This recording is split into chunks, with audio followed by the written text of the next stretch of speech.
Bonjour, je suis très émue d'être ici avec vous. Euh, je n'ai jamais rien fait d'illégal, je n'ai jamais bravé la loi ni l'État, je n'ai jamais été confrontée à la justice ou du moins au système judiciaire. Je suis comédienne, j'écris et mes écrits ne sont pas encore illégaux. Ce que j'éprouve aujourd'hui devant ce tribunal, c'est de l'excitation. Je suis curieuse de savoir si les juges ont compris l'époque que nous vivons, celle de la sixième extinction de masse.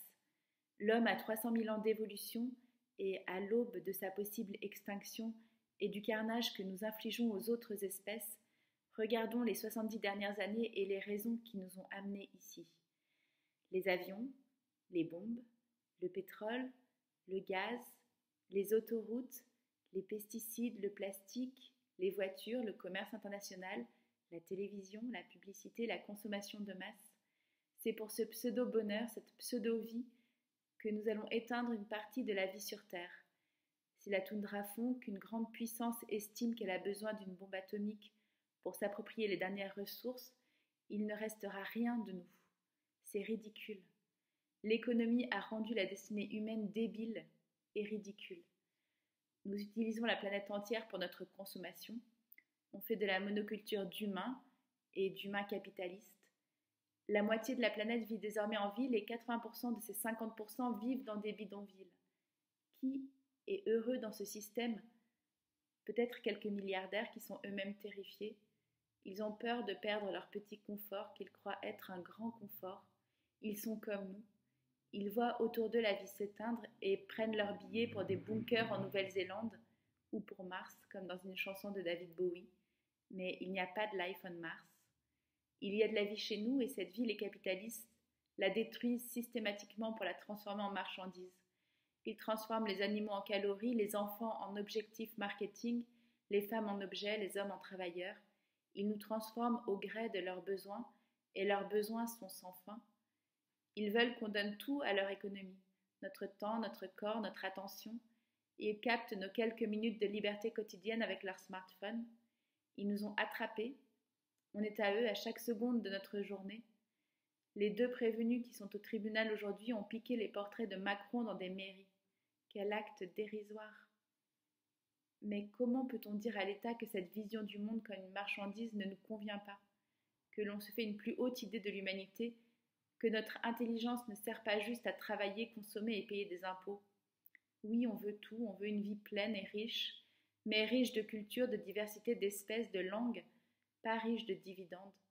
Le PIB, le pouvoir d'achat, comment peut-on leur faire comprendre qu'on s'en fout? À ceux qui transforment ce qui est gratuit en payant. Quand la vie sera redevenue gratuite, nous n'aurons plus de problème de pouvoir d'achat. L'humanité a existé 300 000 ans sans avion, ni voiture, ni plastique, et elle a vécu une vie riche et pleine. On ne connaît que des bribes d'histoire, celles des États, des empires, des rois et des guerriers, mais l'humanité ce n'est pas que ça. Ceux qui font l'histoire, comme ceux qui sont au tribunal aujourd'hui, n'ont pas d'armes. Ce sont des hommes, des femmes qui vivent, qui respirent, qui métabolisent leur existence avec ce qu'ils trouvent dans la nature. Vous qui, à travers la justice, êtes la voix de l'État, laissez ces hommes libres. Ne mettez pas en péril l'existence de l'humanité entière pour de petites lubies de capitalistes. Laissez les milliardaires vivre sur Mars, qu'ils y transforment les cailloux en monnaie, le gaz en ce qu'ils veulent. Laissons-les fabriquer des Tesla pour les faire tourner en orbite. Qu'ils se barrent, qu'ils nous laissent tranquilles.